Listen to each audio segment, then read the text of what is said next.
आपली जी जगण्याची दृष्टी आहे ते जगण्याची दृष्टी आता कुणामुळे मला प्राप्त झालेली आहे? आपण ज्या कल्पना करतो त्या कल्पनेतूनच आपल्याला जीवनविषयक दृष्टी प्राप्त होते.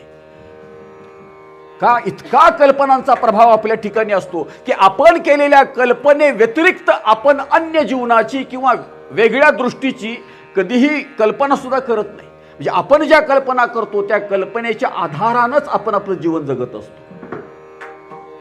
जीवाच्या ठिकाणी जीवानं केलेल्या कल्पना इतक्या दृढ का होतात, इतक्या प्रबळ का होतात?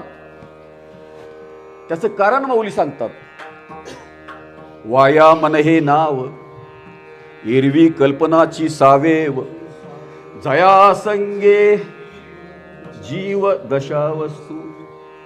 माऊली सांगतात, एरवी वाया मन हे नाव, मनाला उगीच मन असं म्हटलं, खरं वस्तुता मन काय आहे?